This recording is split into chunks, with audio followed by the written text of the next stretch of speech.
Seja bem-vindo, estudante ou apreciador das artes matemáticas. Meu nome é Jesse, sou professor de matemática e nós vamos continuar nossos estudos a respeito de potenciação. Na primeira videoaula, nós vimos a definição e duas propriedades a respeito de potenciação. Todo número elevado a 1 é ele mesmo e todo número diferente de zero elevado a zero é 1. Eu disse todo número diferente de zero elevado a zero é 1. Zero elevado a zero é uma indeterminação.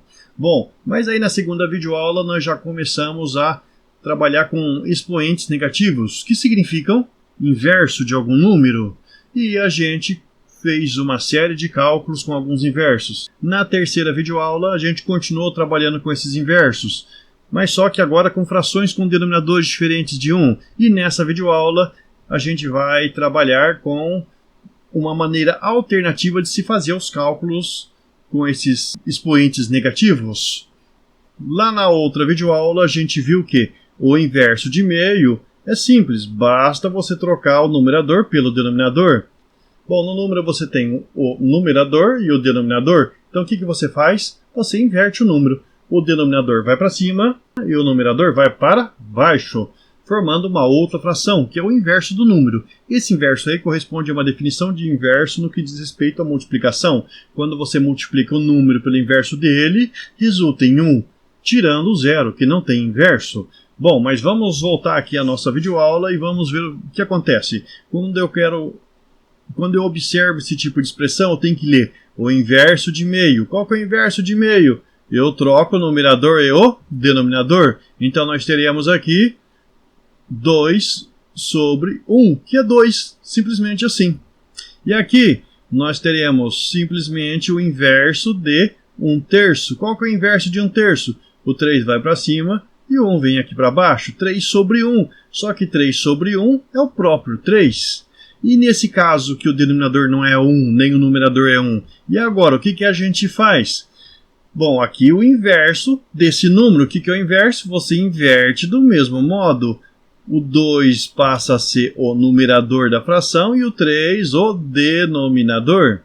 E nesse caso, de novo, o inverso de 5/3. O 3 passa a ser o numerador e o 5 o denominador. Até aí tudo bem, mas e numa situação dessa em que você não tem só o menos 1 aqui no expoente? Você não tem que calcular só o inverso do número que está aqui na base. Você tem que calcular o inverso. Então você tem duas maneiras de fazer. Lá na outra videoaula eu ensinei você a primeiro calcular a potência, que é meio elevado a 2, depois calcular o inverso. Mas muitas vezes é mais simples você primeiro calcular o inverso e depois a potência. Vamos fazer isso? Então vamos. O que está escrito aqui? Primeiro, eu calculo o inverso do que está aqui dentro. Quem que é a base? A base é meio. Qual que é o inverso de meio? Eu troco o numerador pelo denominador e eu vou ter 2 sobre 1, que é simplesmente 2. Só que eu calculei o inverso desse. E eu não quero só isso, eu quero calcular o inverso desse elevado a 2. Ora, então eu vou calcular aqui, ó, ao quadrado. 2 ao quadrado, 4. Pronto. Eu fiz o cálculo. E agora, nesse caso aqui, de novo, eu quero o inverso de 1/3 ao quadrado. Eu posso calcular 1/3 ao quadrado e inverter, ou simplesmente eu posso primeiro inverter, depois calcular o quadrado. Vamos primeiro calcular o inverso. O inverso de 1/3 é 3. E eu ainda tenho que levar 2. 3 ao quadrado é 9. Pronto. Pronto, calculei. E esse daqui, o que está escrito aqui? O inverso de 1/5 elevado a 2. Ora, vamos fazer esse cálculo primeiro calculando o inverso. O inverso de 1/5. Qual que é o inverso de 1/5? É 5. E eu ainda tenho que elevar a 2.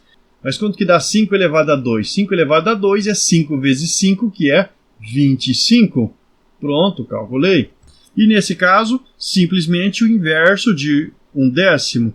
Troco o numerador pelo denominador. Vou ter 10 sobre 1, que é simplesmente 10. E aqui, o inverso de 1/10 ao quadrado. O que eu faço primeiro? Eu posso primeiro calcular o inverso. Qual é o inverso de 1/10? É 10. E depois eu elevo a 2. Ora, mais 10 ao quadrado é 10 vezes 10, que resulta em 100.